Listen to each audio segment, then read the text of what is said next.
Gauri Suryavanshi. S मराठीमध्ये आपलं स्वागत. वळूया आजच्या बातमीकडे.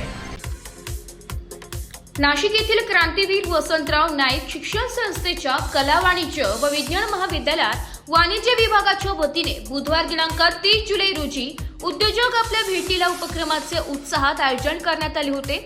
कार्यक्रमाच्या अध्यक्षस्थानी संस्थेचे अध्यक्ष कोंडाजी मामा आव्हाड होते, तर प्रमुख पाहुणे म्हणून ज्येष्ठ उद्योजक तथा निमाचे अध्यक्ष धनंजय बेळे उपस्थित होते.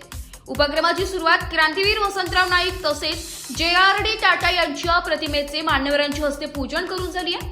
या प्रसंगी महाविद्यालयाचे प्राचार्य डॉक्टर संजय सानप, वाणिज्य विभाग प्रमुख professor doctor Dheeraj झालटे, doctor Rupali Sanap, प्राचार्य हेमलता दराडे, प्राचार्य कैलास चौधरी, प्राचार्य वैशाली वाघ, प्राचार्य रेश्मा कुटे, प्राचार्य महेश आव्हाड, प्राचार्य नवनीत कौर, प्राचार्य राजश्री बोडके, प्राचार्य कामिनी वाघ, प्राचार्य प्रतीक्षा आव्हाड, डॉक्टर संध्या सोनकांबळे यांच्यासह वाणिज्य शाखेतील विद्यार्थी मोठ्या संख्येने उपस्थित होते.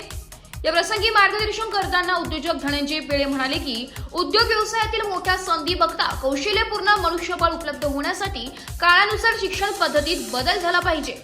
वाणिज्य शाखेतील विद्यार्थ्यांना औद्योगिक क्षेत्रात प्रचंड प्रमाणात रोजगाराची संधी आहे. यशस्वी होण्यासाठी विद्यार्थ्यांनी आपापल्यातील आपल्या गुणवत्तेला वाव दिला पाहिजे. अध्यक्षस्थानावरून मार्गदर्शन करताना कोंडाजी मामा आव्हाड म्हणाले की विद्यार्थ्यांनी जगाच्या प्रवाहास बरोबर राहायला शिकले पाहिजे. जिद्द, चिकाटी, ध्येय व कठोर परिश्रमातून चांगले यश मिळत असते.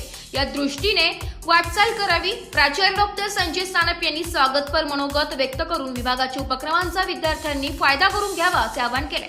प्रास्ताविकातून डॉक्टर धीरज झालटे यांनी प्रस्तुत उपक्रमाची सविस्तर रूपरेषा सांगितली आहे. कार्यक्रमाचे सूत्रसंचालन प्राचार्य हेमलता दराडे यांनी खास शैलीत करून कार्यक्रमात रंगत आणली. आभार प्रदर्शन प्राचार्य कैलास चौधरी यांनी मानले. कार्यक्रम यशस्वी करण्यासाठी प्राचार्य, उपप्राचार्य यांच्या मार्गदर्शनाखाली वाणिज्य शाखेतील सर्व प्राध्यापक तसेच शिक्षकेतर कर्मचारी निलेश महाजन, सचिन वाघ, किसन कातकाडे यांच्यासह कर्मचारी वर्गाने परिश्रम घेतले. कॉलेजचं आणि संस्थेचं मनापासून मी अभिनंदन करेन की आता काळानुरूप गरजेनुसार शिक्षण पद्धती जी केंद्र सरकारने अवलंबलेली आहे आणि ज्या नीतीचा आता त्यांनी उल्लेख केला सानप सरांनी, सुदैवानं त्या कमिटीचा एक मेंबर म्हणून मला काम करण्याची संधी सुद्धा मिळाली. एस मराठी न्यूज साठी प्रतिनिधी भाऊसाहेब पिंगळ. अशाच नवीन ताज्या घडामोडी जाणून घेण्यासाठी आमच्या एस मराठी न्यूज चॅनलला लाईक करा, शेअर करा, सबस्क्राईब करा आणि बेल आयकॉनला क्लिक करायला विसरू नका.